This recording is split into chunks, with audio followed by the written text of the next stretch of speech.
Assalamualaikum warahmatullahi wabarakatuh. Perkenalkan, nama saya Fani Febrani Ilham, Prodi Bimbingan dan Konseling Islam. Saya akan menjelaskan sedikit tentang sosiologi agama dan beberapa materi lainnya. Sosiologi agama membahas tentang masalah-masalah kepercayaan, agama, dan perilaku keagamaan masyarakat. Menurut salah satu ahli, yaitu Henro Puspito, mendefinisikan sosiologi agama sebagai cabang sosiologi umum yang mempelajari masyarakat agama secara sosiologis guna mencapai informasi ilmiah demi kepentingan masyarakat agama itu sendiri dan masyarakat agama pada umumnya. Adapun fungsi dari kajian sosiologi agama yaitu memberikan pengetahuan terkait pola-pola interaksi sosial keagamaan yang ada dalam masyarakat, mengontrol serta mengendalikan tindakan serta perilaku keberagamaan dalam kehidupan masyarakat. Semakin memahami norma, nilai-nilai dan norma tradisi serta keyakinan yang dianut oleh masyarakat lain dan juga memahami perbedaan yang ada. Menekan timbulnya konflik antar umat beragama. Adapun ruang lingkup sosiologi agama yaitu kelompok dan lembaga keagamaan, di mana melihat kelompok-kelompok serta lembaga-lembaga keagamaan dengan berbagai kompleksitas sosial, yakni yang mencakup pembentukannya, pemeliharaan, dan pembaruannya. Kedua, perilaku individu dalam kelompok tersebut. Ruang lingkup sosiologi agama adalah perilaku individu dalam kelompok tersebut yang dikatakan sebagai suatu proses sosial dan interaksi sosial yang mempengaruhi kesadaran kelompok sosial.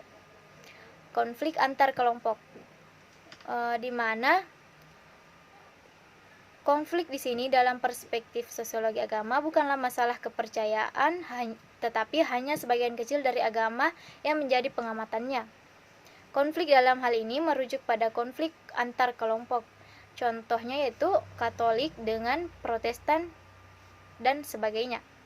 Kemudian di dalam sosiologi agama terdapat 3 tahapan perkembangan manusia yang dikemukakan oleh salah satu ahli, di mana di dalamnya terdapat teori teologis, di mana teori ini membahas tentang masyarakat berkaitan tentang kekuatan supranatural seperti kehendak Allah.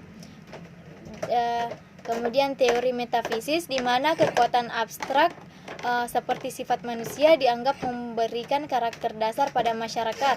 Tahap ini ditandai oleh kepercayaan pada hukum-hukum alam yang dapat ditemukan oleh akal budi.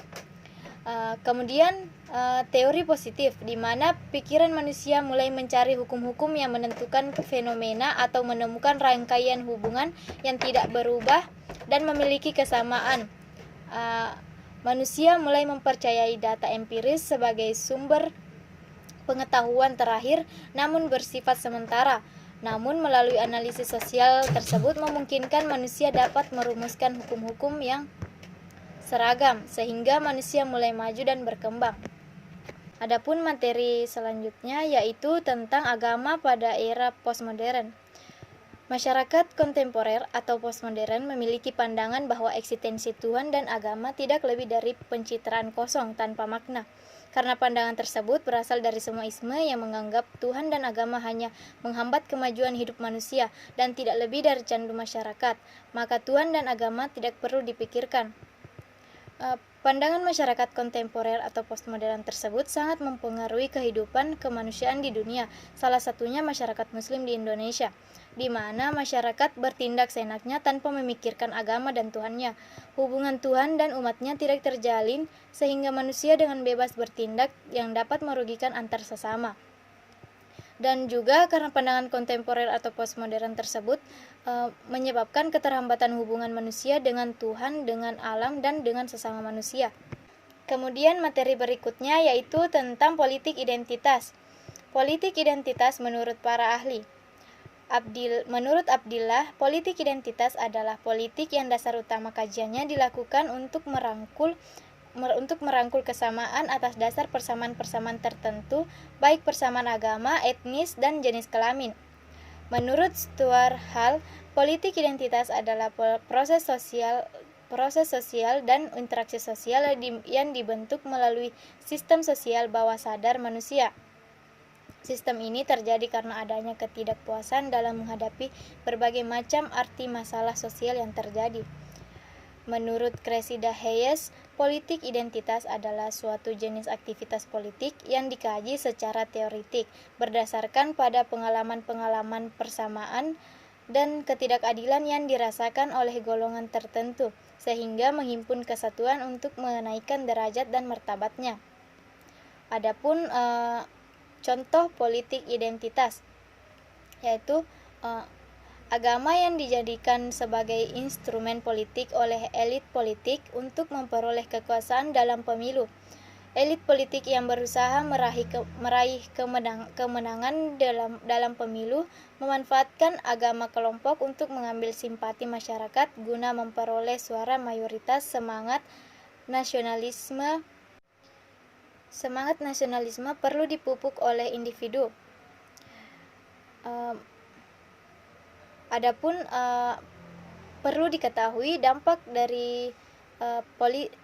negatif dari politik identitas dalam kehidupan masyarakat, yaitu dapat mengancam keutuhan masyarakat, terjadi diskriminasi antara kelompok satu dengan kelompok lain, dan membawa perselisihan. Adapun cara untuk meminimalkan konflik politik identitas yaitu dengan konflik tersebut harus dimanajemen menuju rekonsiliasi agar berproses ke arah yang positif.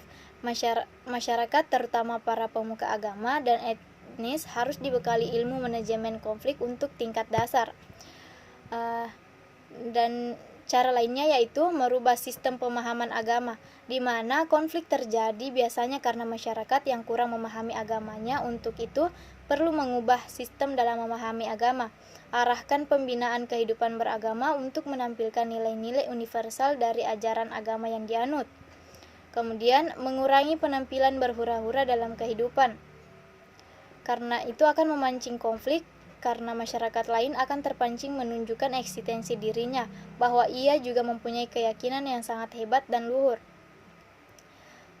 Cara lainnya yaitu redam nafsu distingsi untuk menghindari konflik, karena setiap manusia memiliki nafsu atau dorongan hidup dari dalam dirinya. Nafsu ini yang membawa persaingan dalam kehidupan, sehingga untuk menghindari hal tersebut sangat perlu meredamkan nafsu tersebut.